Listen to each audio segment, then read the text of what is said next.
좀처럼 깨어날 것 같지 않은 겨울을 보내면서도 자연은 순리에 따라 제 몫을 다하며 서서히 깨어난다.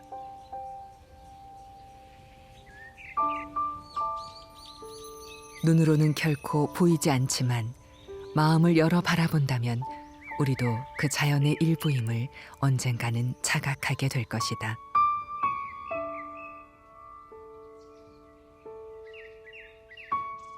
중요한 것은 마음을 여는 것.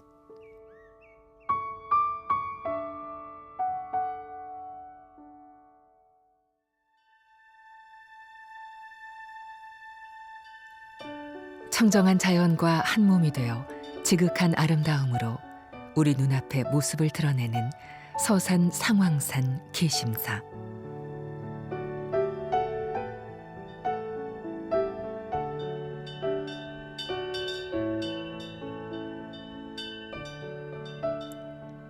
도량에 들며 가장 처음 만나는 안양루에서부터 자연스러운 모습 그대로다. 처음 개원사라는 이름으로 창건되었다가 훗날 계심사라고 이름을 바꾸었다고 전해지는데, 계심이라는 이름은 처음부터 우리에게 화두를 던진다. 처음에는 개원사라고 이제 희광국사가 창건된 그래 되어 오다가 1350년경에 천흥 스님이 대웅전을 비롯해서 요사체를 중창하면서 개심사라고 개명을 했다라고 전해지고 있습니다. 개심사라는 의미는 한문 뜻을 그대로 해석하면은 마음을 연다라는 뜻인데, 공부를 열심히 해서 어떤 깨달음의 경계가 되면은 대오했다, 확철대오했다라는 뜻으로 해석되고요. 또 다른 뜻으로 비가 오다가 하늘이 개었다, 이제 하늘이 열렸다는 말인데, 그래서 마음이 열렸다는 얘기는 나와 남의 경계가 없어지고 서로 원만한 관계가 되고, 마음에 장애가 없다는 얘기고, 마음에 장애가 없다는 얘기는 모든 일이 원만히 잘 성취된다는 그런 뜻으로 해석이 됩니다. 나무 사이로 보이는 범종각은 멀리서 보면 나무와 기둥이 하나인 것처럼 보인다. 그만큼 소나무 기둥들은 자연스럽고 인위적이지 않게 지붕을 떠받치고 있다.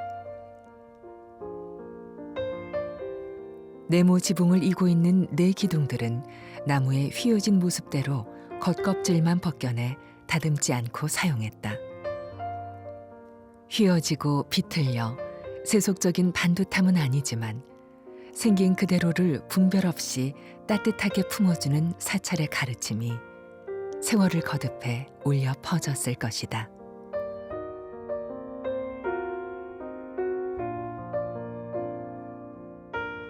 산의 넉넉한 품에서 아담하고 편안하게 안겨있는 계심사는 전각 하나하나 자연미를 여실히 보여주고 있다. 계심사의 자연미를 가장 상징적으로 보여주는 심검당. 기단석 위에 자연석의 주춧돌을 놓고 배흘림이 가미된 둥근 기둥을 세웠는데, 그 기둥들 역시 제멋대로 휘어지고 굽어 있다. 요사체로 지어진 심검당은 계심사에서도 가장 오래되었다. 계심사 신건당은 1962년도에 해체 수리를 했는데, 그때 당시에 상량문이 발견되었어요. 그 상량문에서 1477년에 중창이 되었다는 기록이 있습니다. 상량문의 기록이 사실이라면 1477년에 지어진 게 맞다면 정말로 계심사 안에 있는 정각 중에 가장 오래전에 지어진 정각이 되겠죠. 그 가치가 그래서 인정을 받았고요. 그리고 우리 사찰 안에 요새체에 대한 기록이 거의 남아있지 않은데, 이 계심사 심검당은 15세기 초의 요사체 그런 기록을 알 수가 있습니다. 심검이라는 이름은 지혜의 칼로 무명을 베어낸다는 엄격함을 지니고 있지만 그 모습만큼은 넉넉하고 푸근해 보이는데 심검당은 무심한 듯 자연스러움 속에서 마음을 들여다보게 하는 힘이 있다. 반듯하고 고든 나무가 아니라 왜 휘고 제멋대로인 나무를 선택한 것일까? 세속에 굽은 우리네 마음도 언젠가는 깨달음의 기둥으로 거듭날 수 있을까? 처음에 지어진 신건당의 모습은 정면에서 보시다시피 세 칸의 건물이 다였는데요. 그 후에 보시다시피 저 굴곡진 기둥으로 만들어진 부분이 후에 추가로 지어진 부분이에요. 덧댔다고 보시면 되고요. 신건당의 덧대어진 부분에 대한 자세한 기록은 없지만 나무의 자연스러운 곡선이 살아있는 저 기둥 때문에 많은 분들이 개심사하면 저 신건당의 나무 기둥을 많이 기억하고 계시잖아요. 그것으로 인해서 신건당이 더욱더 문화재의 가치가 높아지고 있는 것 같습니다.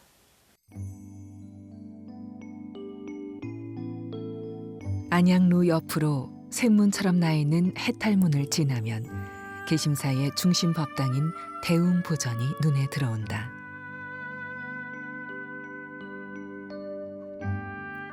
축조 기법이 수려하여 건축 예술을 극명하게 보여주고 있는 개심사 대웅보전.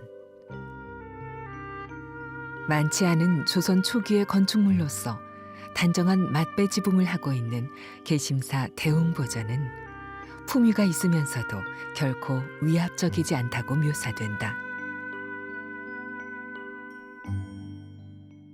개심사 대웅전은 건축 기법으로 보았을 때 저희가 가장 흔히 아는 주심포 건물, 다포 건물이 있습니다. 개심사 대웅전은 특이하게도 그 주심포 기법과 다포 기법이 섞여져 있는 절충형으로 되어 있는 구조입니다. 기둥을 보시면 가운데 기둥 2개와 양 옆에 기둥 2개가 있습니다. 그 기둥의 길이가 달라요. 그걸 보고 기소슴 기법이라고 하는데요. 그 기법은 우리가 밑에서 대웅전을 바라봤을 때 착시 현상을 줄이기 위한 그런 기법입니다. 만약에 기둥의 길이가 다 똑같다면 저희가 밑에서 바라봤을 때 대웅전의 처마라든지 그런 부분들이 처져 보이는 그런 착시 효과가 있거든요. 그래서 기소슴 기법을 이용한 경우고요. 또 하나는 기둥에 안 쏠린 기법인데요. 다시 말해서 기둥이 안쪽으로 살짝 모아지는 그런 기법입니다. 이 역시 기둥이 만약에 반듯했다면 대웅전이 살짝 벌어져 보이는 그런 느낌을 줄 수 있습니다. 개심사 대웅보전은 주심포에서 다포로 넘어가는 과도기적 면모로 우리 건축 양식 변화의 한 기준이 되고 있다. 세월이 가도 그 깊이가 묻어나는 문화재의 빛나는 가치. 대웅전 법당 안으로 들어서면 높은 불단 위에 아미타 부처님과 지장 관음보살이 모셔져 있다.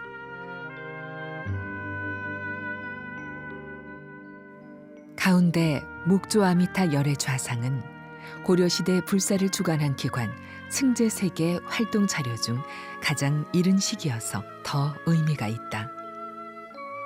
특히 뚜렷하면서도 엄숙하게 표현된 이국적인 상호.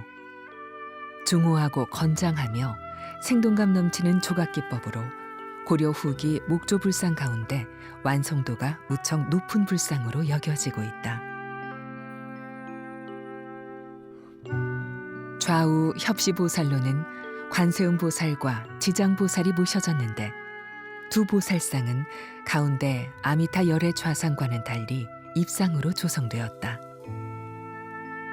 대웅보전의 삼존상은 그 크기의 비례로 보아서 처음부터 함께 조성된 것은 아니라고 추정되고 있다. 대웅전 안에는 가운데에 아미타 부처님과 양 옆에 관세음보살님, 지장보살님이 조성되어 있는데요. 특이하게도 세 분의 조성 시기가 다릅니다. 가운데 주존이신 아미타 부처님은 고려시대 때 제작된 걸로 추정을 하는데요. 그 이유는 저희가 조사 중에 부처님의 복장을 넣은 그 복장공이 떨어져서 그 안에 묵서가 발견이 되었습니다. 그 묵서를 해석해 본 결과 1208년 중수라는 기록이 있었는데요. 그렇다면 저 아미타 부처님은 최소 고려시대 때 만들어진 부처님이라는 기록인 거죠. 하지만 양옆의 협시보살님들은 아직까지 조사된 바가 없기 때문에 만들어진 소재가 소조인지 목불인지 아직 밝혀지지 않았습니다. 그리고 개심사 대웅전은 특이하게도 주존이 아미타 부처님이신데 현판이 대웅보존으로 되어 있습니다. 보통 대웅보존은 석가모니 부처님께서 주존이 되시잖아요. 그렇기 때문에 특이한 경우라고 할 수 있는데 앞으로 조사가 더 이루어져서 개심사의 많은 성보 문화재들이 문화재적 가치가 더 높아지기를 기대해 봅니다. 규모는 크지 않지만 그 안에서 다양한 성보 문화재들을 갖추고 있는 개심사. 개심사의 문화재 중에는 뛰어난 불화 작품들도 빼놓을 수 없다. 개심사 대웅전 앞에는 큰 법회나 의식을 거행하는 야단 법석에서만 볼 수 있는 거대한 괴불을 모시기 위해 묵직한 괴불 지주가 자리 잡고 있다.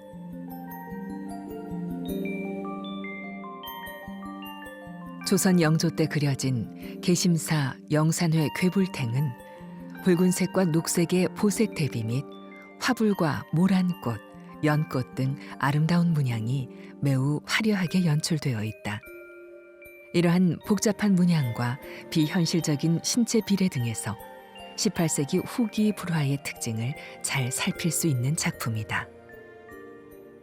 조선 영조 48년인 1772년 12월에 제작된 높이 9.2m, 너비 5.5m의 다소 큰 불화입니다. 형식적으로는 화면 정중앙에 이렇게 큰 입상의 석가모니 부처님이 딱 계시는데 그래서 아마 독존도처럼 독존화, 괴불화, 독존 형식의 괴불화 이런 식으로 형식은 나눠지지만 부처님의 두광 주변의 좌우로 비로자나 법신불 부처님과 보신불인 노사나 부처님이 계십니다. 그래서 내용적인 면에서는 삼신불을 나타내고 있는 괴불화입니다. 개심사 괴불화의 주불인 석가모니 부처님의 신광 부분에 이렇게 테두리에 화연 문양이 있거든요. 그 화연 문양을 따라서 좌우 4존씩 총 8존의 화불이 표현되어 있는데 그 앞서 말씀드린 비로자나 부처님과 노사나 부처님 그리고 이 8분의 화불 총 10분의 부처님의 앉아 계시는 구름을 한번 유심히 관찰해 보실 필요가 있습니다. 분명히 구름인데 사자 형상을 하고 있습니다. 순천 서남사 석가모니 괴불화 같이 이렇게 타방불이 사자를 타고 이렇게 석가모니 부처님의 설법을 들으러 내용하는 모습은 이런 묘사가 되어 있는 예들은 많지만 구름을 타고 내려오시는 화불이나 타방불이 분명 구름인데 그 구름의 형상을 마치 사자처럼 표현하는 것은 이 개심사 괴불화에서만 유일하게 보여지는 장면입니다. 아마 이 괴불화를 제작한 수화원 유성을 비롯해서 이 불사에 참여한 이 화원들 그리고 이 불모들이 가지고 있는 이 도상인식이 굉장히 높았을 것으로 이렇게 연구자들은 이렇게 확신을 하고 있고요. 무엇보다 그런 독창성 그리고 높은 도상인식 이런 면모들을 이런 구름의 사자 형상 모양에서 느낄 수 있습니다. 개심사 영산회 괴불탱은 우아하고 세련된 색채감을 보여주며 인물의 형상을 생동적으로 묘사하고 있다. 특히 영산회 괴불탱은 역동적인 모습이 잘 녹아있다.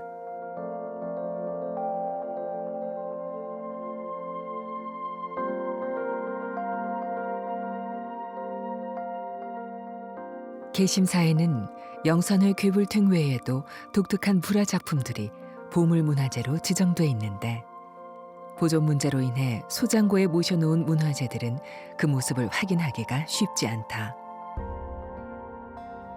보물 제1765호로 지정돼 있는 개심사 오방 오제위도와 사직 사자도는 1676년 화승 1호가 단독으로 그린 것으로 사찰에서 의식을 행할 때 쓰이는 도량 장엄용 불화 가운데에서 조성연대가 가장 오래된 작품으로 가치가 높다.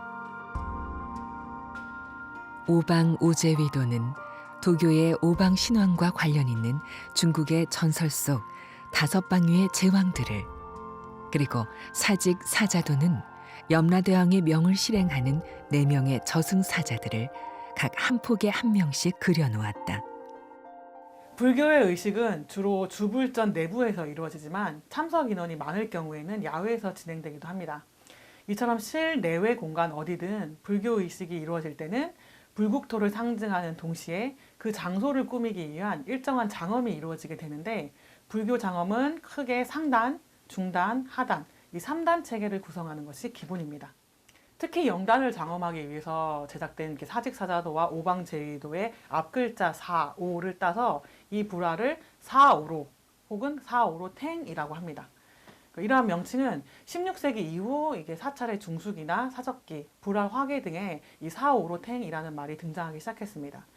왜 이전 시기에는 보이지 않았던 4오로탱이라는 기록이 16세기 이후에 등장하게 되었는가에 대해서는 당시 조선의 정세를 보시면 아시다시피 전쟁으로 죽은 수많은 영가들을 천도하기 위해서 16세기 이후에는 천도제가 굉장히 성행을 하였고, 그리고 임진왜란이나 양난을 통해서 불에 탄 사찰들을 재건하기 위해서도 불사가 굉장히 활발하게 이루어졌는데, 그때 이 사직사자도와 오방제위도 둘이 합쳐서 사오로탱도 활발하게 불사가 이루어지게 되었기 때문에 그때부터 등장하기 시작했습니다. 도교의 5째 왕이 언제부터 우리의 불화에 등장했는지는 잘 알려져 있지 않지만 산신이나 칠성신, 조왕신 등 다른 도교의 신들처럼 오랜 기간 불교에서 신앙의 대상이 되어왔다. 개심사 사직사자도는 우아하고 세련된 색채감을 보여주며 유려하고 세밀한 선과 색으로 인물의 형상을 생동적으로 묘사하고 있다. 특히 전령이라는 성격에 맞는 역동적인 모습이 잘 녹아있다.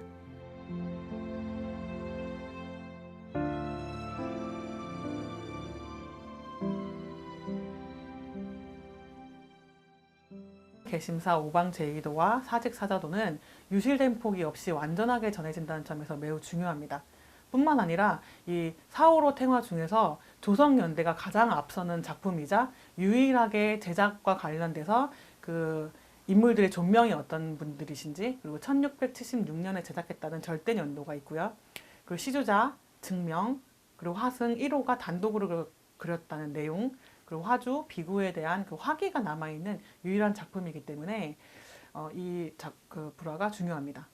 그래서 그 화기가 남아있지 않고 절대년도나 제작년도가 기록이 남아있지 않는 다른 불화들에 대한 기준점이 되는 거예요.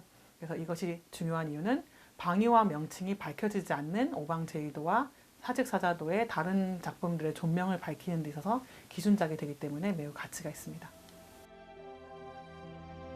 보물제 1766호인 개심사, 제석 범천도 및 팔금강 사위보살도는 영조 때 괴불화를 제작할 때 함께 조성된 도량 장엄용 의식 불화다.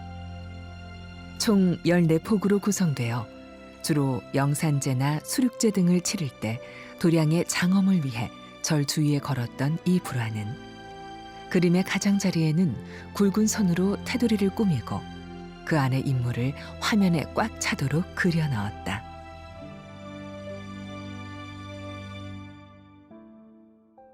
팔대 금강 중 제6 정제제 금강보살도 하부에 화기가 남아있는데 보시면 건륭 37년, 즉 1772년이거든요. 1772년은 개심사 영산의 개불화가 제작된 같은 해입니다. 이 14폭의 불화도 그때 함께 제작되었다는 내용이 기록되어 있습니다.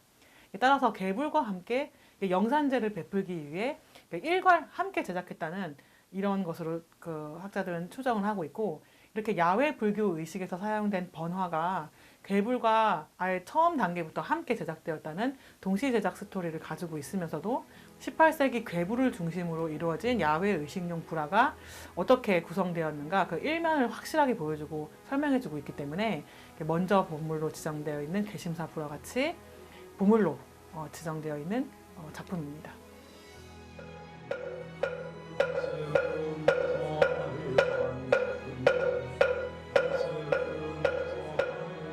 개심.